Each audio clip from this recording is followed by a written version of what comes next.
So thank you, everyone. Welcome. My name is Sonja Gladwin. I'm the director of the Corporate Training Group. That's the arm of Anne Arundel Community College that brings the college to life for the business community.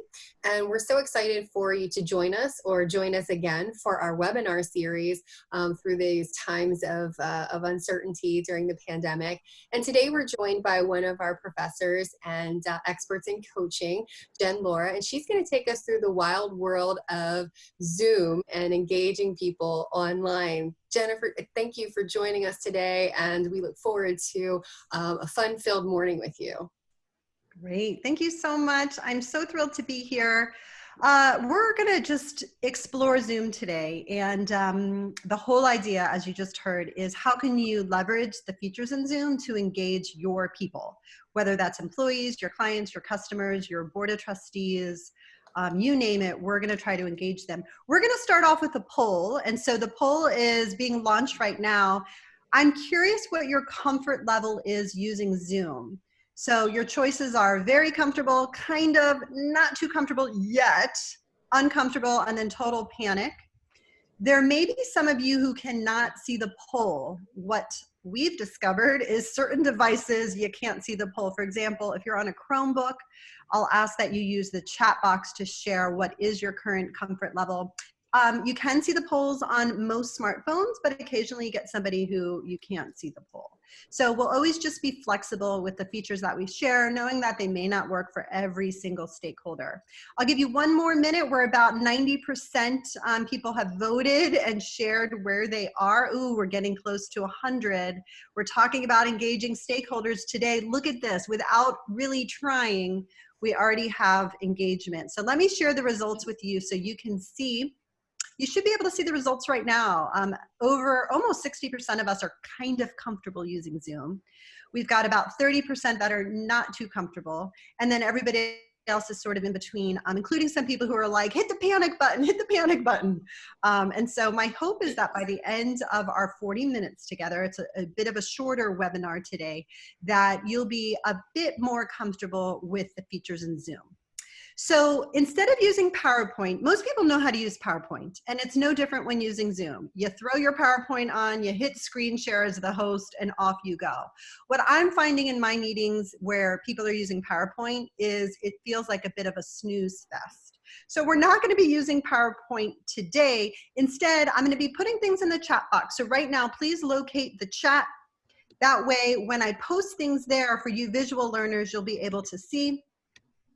And one thing I've discovered in chat is when there's a lot of chat going on, I use a row of plus signs or a row of minus signs to differentiate when I'm speaking. That way, whoever you're trying to engage can see like in between those two sort of lines of plus signs or minuses.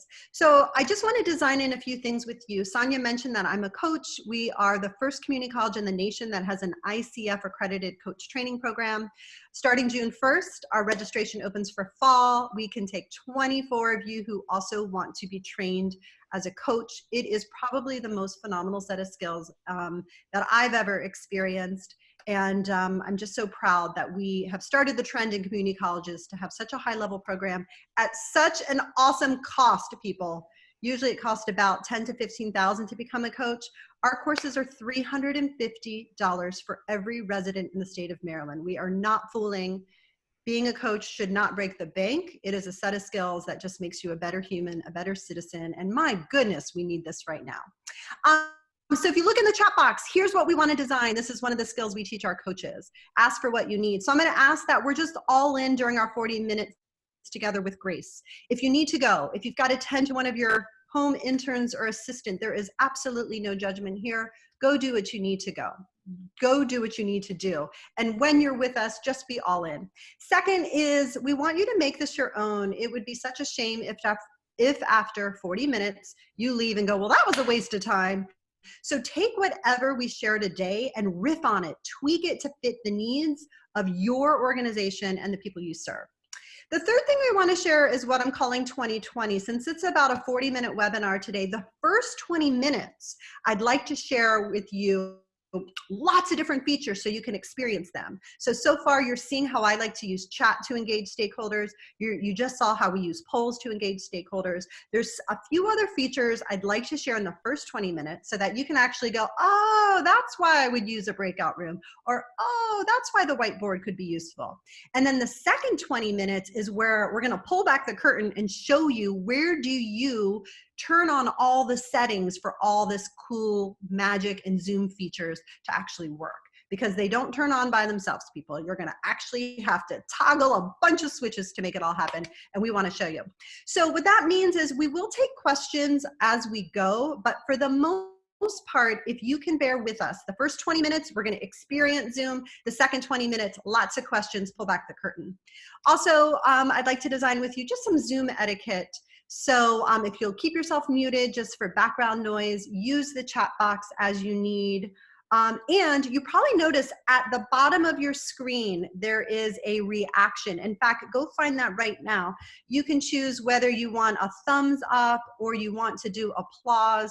If you see the word reaction, just play with it now. You may also notice in Zoom for your individual settings, you can change the skin tone of that thumb or hand. So if right now your skin tone is bright yellow and you're like, my gosh, that does not look human, that is so true. Okay, and just so you know, those reactions will last 5 seconds before they disappear.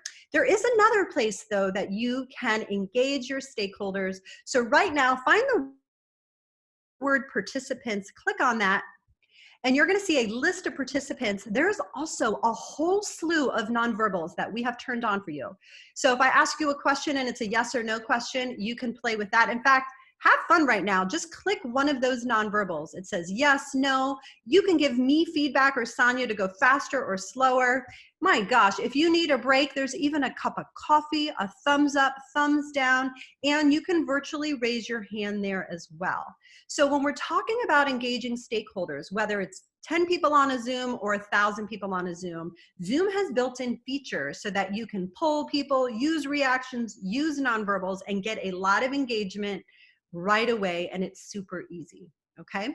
So I'm gonna clear all of the nonverbals right now. Looks like they are clear, and we're good to go. All right, now let me, oh, I know, here is my question. What else do you need to make this 40 minutes awesome? You can either unmute yourself right now or throw it in the chat box, or raise your virtual hand if you like that nonverbal.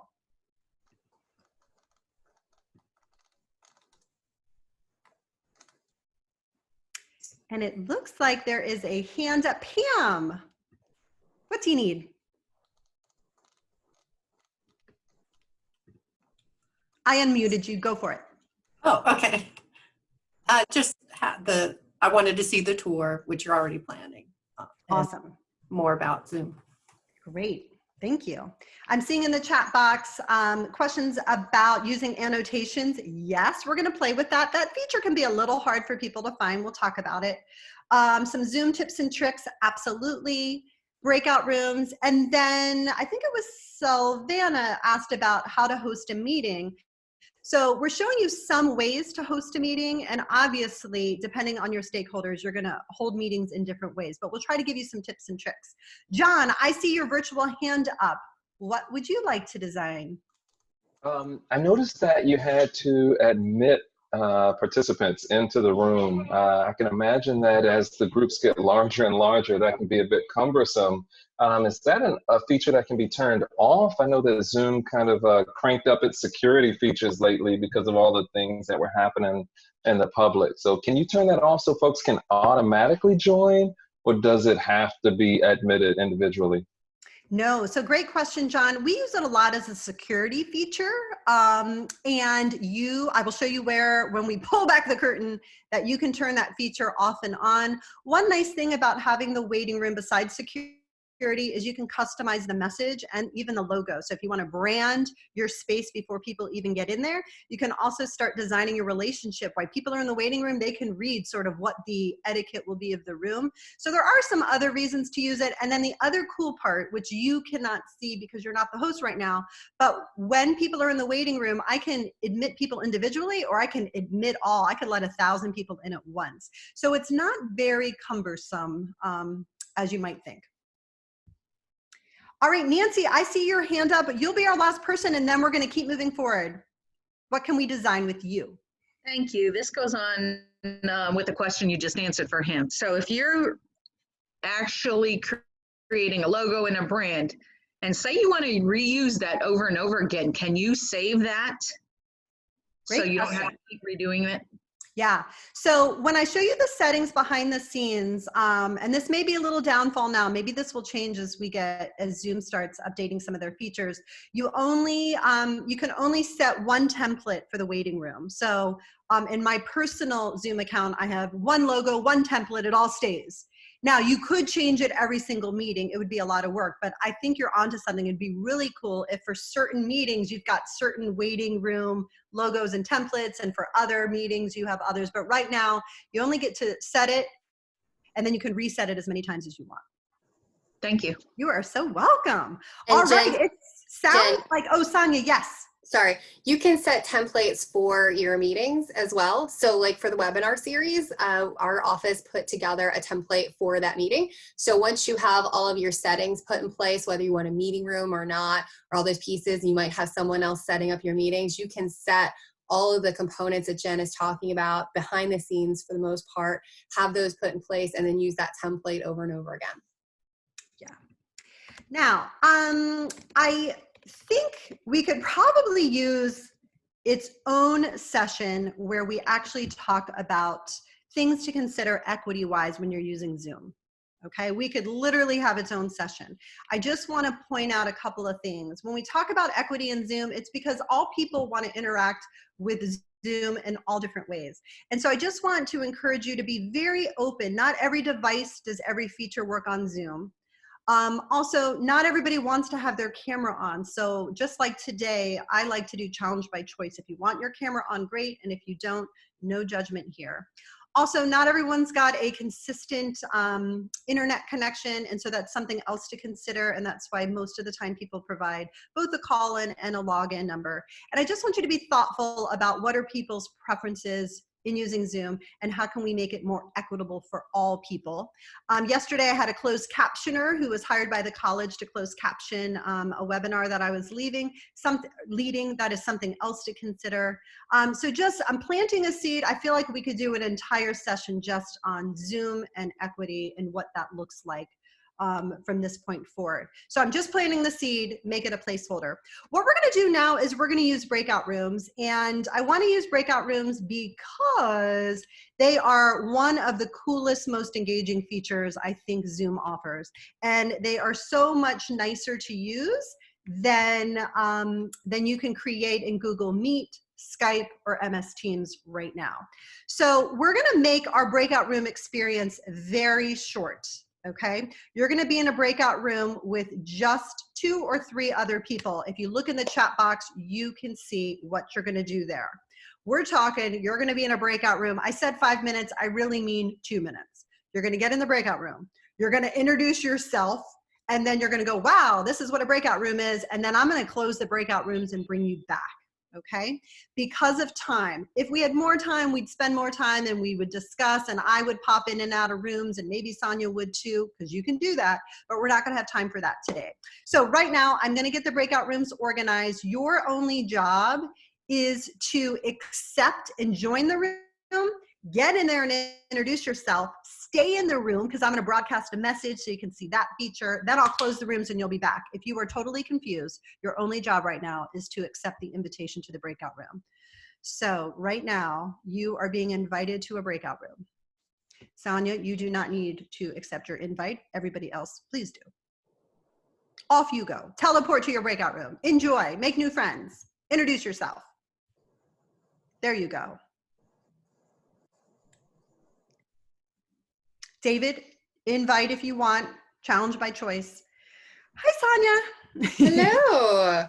Sonia. I'm just gonna introduce you. That was a fast breakout. Boom. People there, people back. Boom. Especially if you haven't experienced the breakout room, it's nice to see kind of what you would experience as a participant versus running the room. John, you brought a colleague. Add both names. You can rename yourself. It's all good. It looked like the help desk. I need that at my. Was that the help desk? Yes. I don't know. I'm just making that up. Good. Ooh, it looks like everyone's getting dumped back into our main space. Back, everybody. Happy teleporting. You're back. You made it.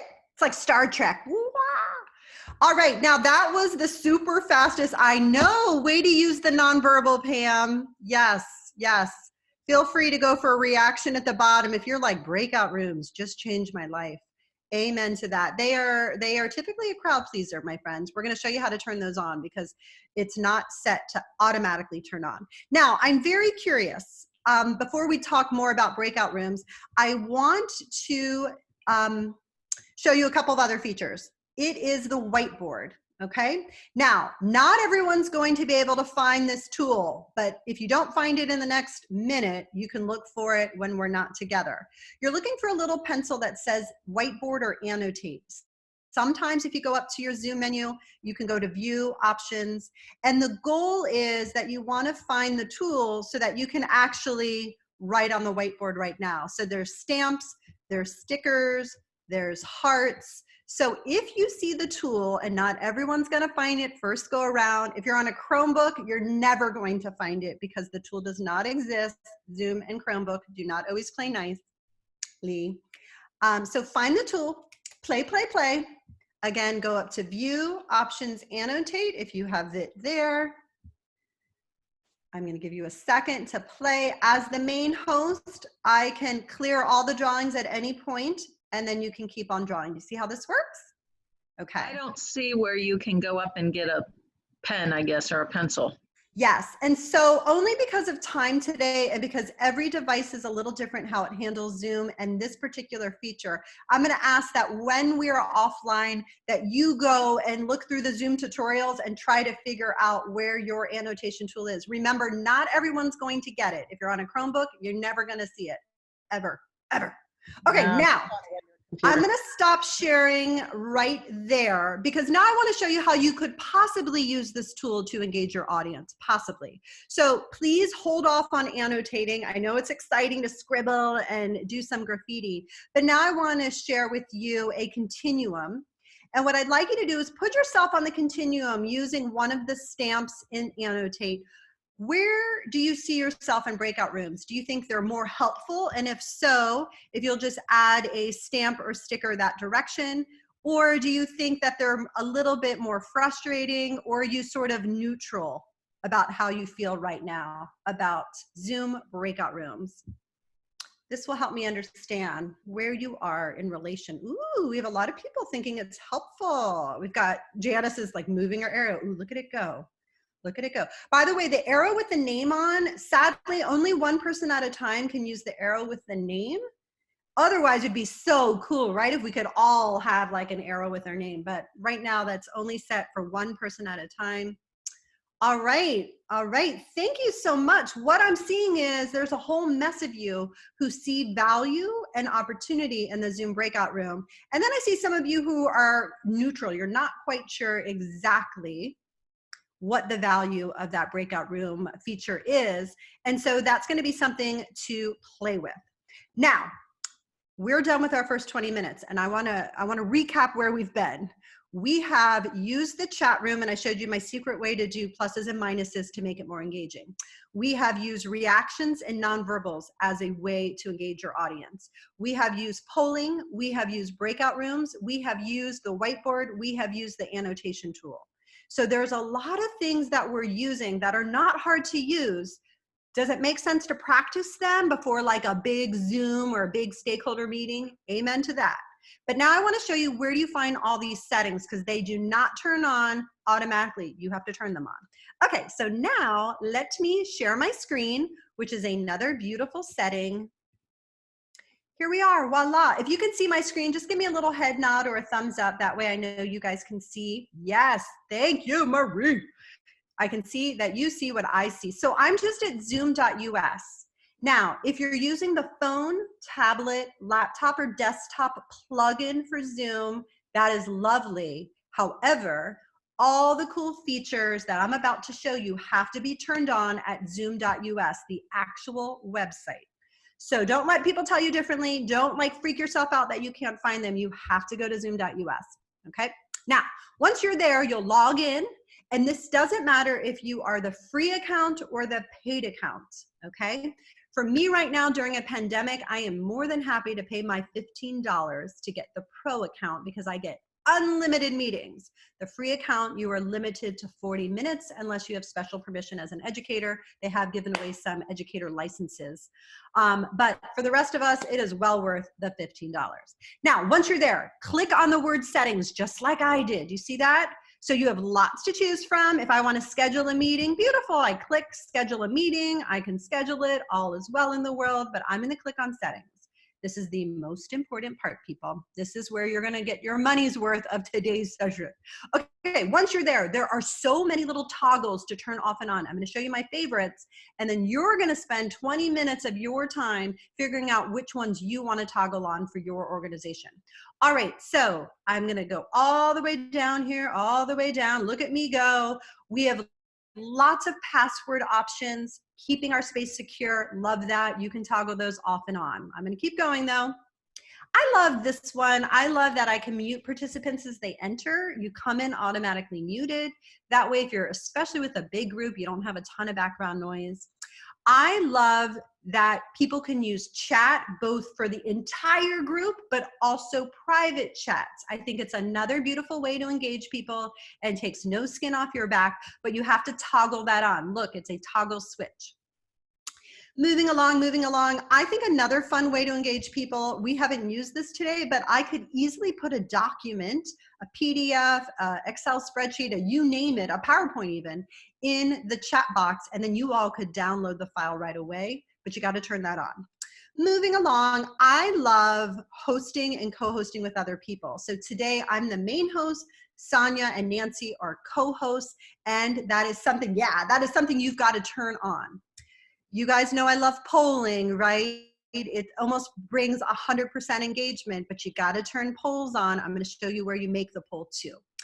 Other things that I do like screen sharing, but notice I have it just to the host only. And that's a security reason. I don't want somebody overtaking the Zoom and showing something that's totally inappropriate.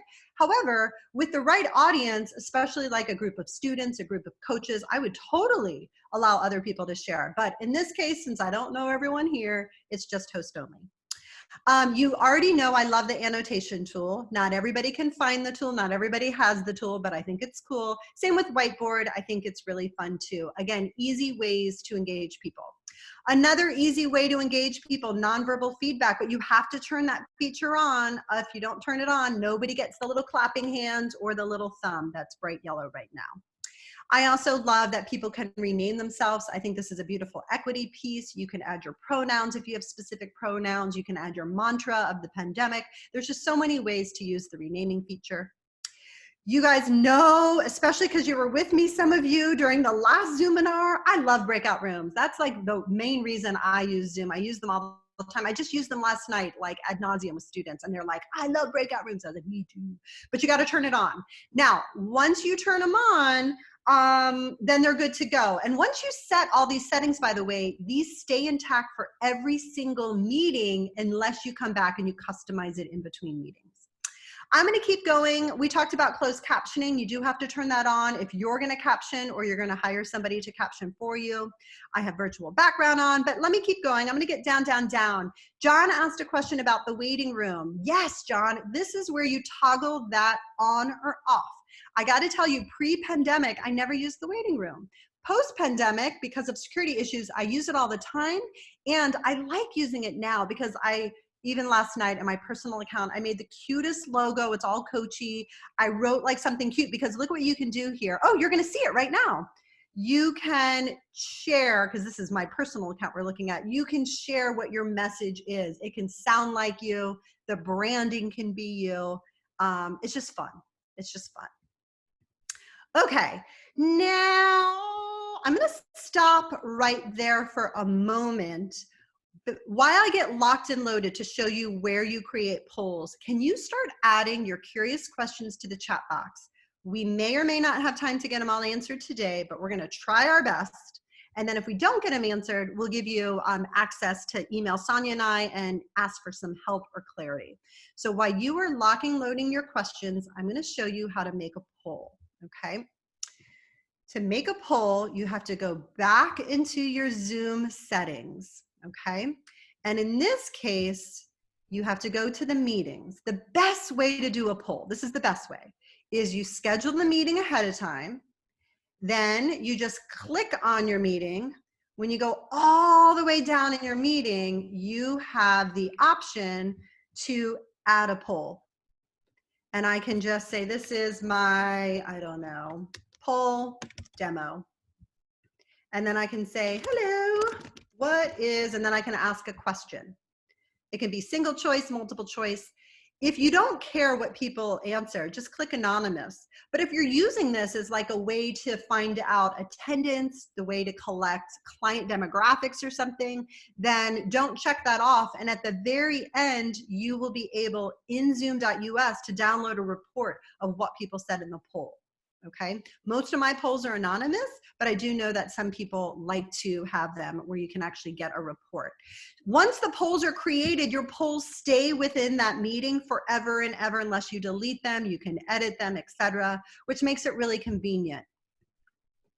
Okay, now I am going to look in the chat box. Okay.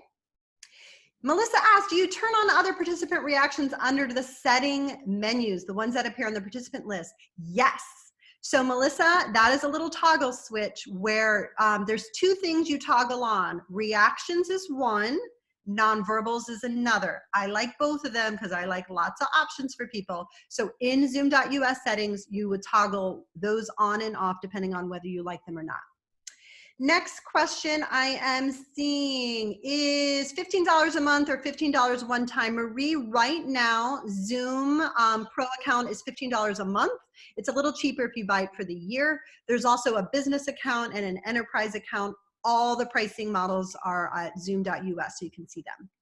Jessica asked about renaming. Yeah, so I call those little thumbnails if you are looking in gallery view instead of speaker view. Gallery view, you can see your little thumbnail. If you go over your little Brady Bunch square, you'll see there's 3 dots. You just click on that, and then there's an option to rename. That only exists, though, if you have that toggled on, like I showed you. Okay, I think that's so cool. Every time I open Zoom, it opens my address book first. Why? That's a great question, Nancy. It does not do that for me, so I'm guessing that might be a setting you have. And I can tell you that most of us are using Zoom as a web like conferencing tool or a video conferencing tool. There is Zoom Phone where you can use it like your phone system. That is not at all how I'm using it, but you could have all your contacts listed in there. You can use it as a Zoom chat, almost like you use chat or messages on your smartphone. That's too much for me, but just know that exists. There is a question. Can you change the size of the fonts? Yes. So I showed you the meeting settings. You also have your personal user settings. So in personal user settings, you can set the size of your font. You can even set the contrast. Maybe right now I have mine set for a white background with black font on it, black letters. You can change the contrast in case you are wanting more contrast to make it more clear. Can I recommend any Zoom tutorial sites? Bless you. Who said that? Ned. Virtual hug for you, Ned. Let me show you where to find that, because Ned, I have become a total geek. And I hope the rest of you join me on my geekyhood. Here I am at zoom.us. This is no exaggeration. My family thinks I've lost it. When you go up to the upper right-hand corner, it says resources.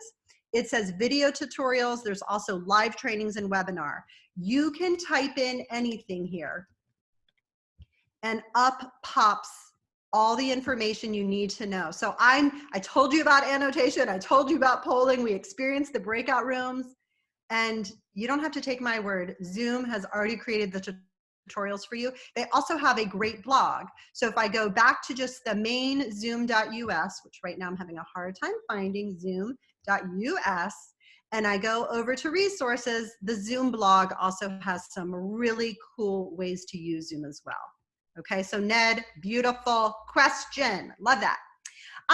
Why Zoom versus other choices? Kitty, that is a great question. And I got to tell you, AACC, our college, is really thinking about that too. We already pay for MS Teams and Skype for Business.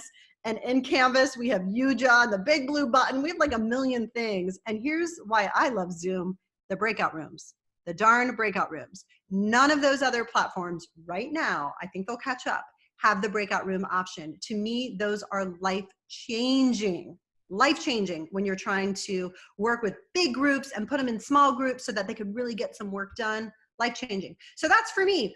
Your organization may be very different, but right now I'm just loving Zoom for that reason. Let's see, how do you assign people to the breakout rooms?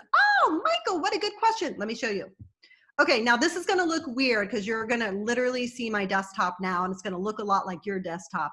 But notice at the bottom, I'm the main host right now. I have a lot more options at the bottom than you do, okay? When I click on breakout rooms, you can see the breakout rooms that exist, okay? What's gonna happen is as the host, and only the host has breakout room access. I wish the co-host did, but only the host do. It says create. You can manually create breakout rooms. And you can see here, I can change how many participants are in a room. I can make them bigger and smaller. And then if I'm doing manual, all I do is I click and I say, I want these 6 people in a breakout room together. And then I move to my next breakout room and I want these 6 people. You see how easy this is? So if you're having a huge stakeholder meeting and you already want, almost like round tables at a wedding, you know who you want at your round table, you can have it predetermined. Now, if you don't like doing it that way, you can also hit create and have Zoom create automatically. So in this case, I'm just going to have Zoom create it myself. I can move people around. I can exchange people if I want to. I can move it all different ways, okay? That's how the breakout room feature works. And it's just so fun, just so fun. Nancy asks, can you have more than one Zoom account, personal and business? Are they linked together? As far as I know, you could. It would just have different logins and different passwords. I got to tell you, I pay $15 a month and I use it for everything. I use it for birthday parties now. I use it for coaching meetings. I use it to like see my parents in Atlanta. I use it for work. So I don't find the need that I need multiple accounts. I just pay once and I just use it all the time. So I have a personal account and I have 3 work accounts. So they are not linked together. They have their own passwords and entry points, and you have to set them up each separately. And I also want to point out, now I could have asked the college to pay for my $15 a month, but let me tell you, I want to use it when I want to use it. I don't want any like boundaries, restrictions. I don't want it just to be for work. It is like a tool that I need, especially during a pandemic. So for me, I'm more than happy to pay the money, but talk to your organization, maybe design with them how you can use it. Almost like if you get a cell phone from your organization, is it just for work or is it the cell phone that you use all the time? Susan asked, did you train yourself through zoom.us tour classes? Susan, yes. So let me tell you, if you would have seen me on Zoom March 30th, and now here we are in May, I am going to call myself a Zoom guru now, whereas March 30th, I was a Zoom newbie. This is how quickly you can learn these skills. And here's what I did to learn. Besides being a total nerd and watching as many videos as possible, and by the way, I was having breakfast this morning reading the Zoom blog. So this is how much I love learning new things about Zoom because I just think it's so useful. The other thing that I did, and you can do this too, you can start a meeting just yourself. Don't invite anybody else, just start a meeting and you'll have all the Zoom controls. Obviously you can't do breakout rooms because there's nobody there to break out with, but you can practice sharing screen, you can practice launching a poll, you can practice all of that. You don't need anybody else. And then what I did do is I did get on Facebook and I said, I have never used Zoom breakouts. This is like March 30th. If anybody can join me in a Zoom, just Zoom. You don't have to do anything. Just, I need to figure out these breakout rooms. And then sure enough, 8 in the morning, 10 of my Facebook friends showed up. They're like, we're here. We can only stay for 5 minutes. I was like, that's all I need. And I practiced. So it really is learning, practicing, and experimenting. That's all it is. Did I miss anything, Sonja? We're almost out of time.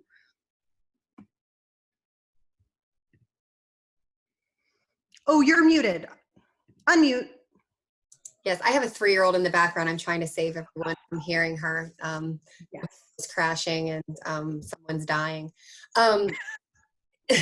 Zoom security is a question. They have come up with a lot of answers to some of their early challenges. That's directly on their website. We also have a link on the webinar site to any questions to security. But if you go to Zoom US, where Jen was, they have a whole list of concerns that have been addressed, and that's where all the updates come to when they address a new security concern. Nancy asked, we'll do a couple more questions and then be thinking about what's your biggest takeaway from this. So let your subconscious play with that. Nancy asked a question, how many hosts can you have? You can only have one main host, but you can have as many co-hosts as you want. The main host is the one who controls the breakout rooms. And all the co-hosts do have other features that are available to them, but not the breakout rooms, which is unfortunate. I wish we could do more with the co-hosts. There was also a question about people who are struggling with signing on, using a link, etc.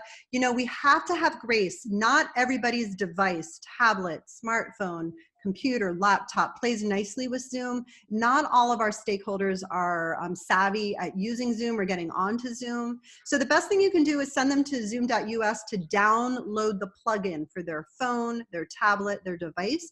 If you have the plugin ahead of time and you watch one of the tutorials, it makes it so much easier. But we're gonna have to educate our stakeholders if they're not already good at this. Okay. And there was an earlier question, why Zoom versus others? And I know that you addressed the breakout rooms.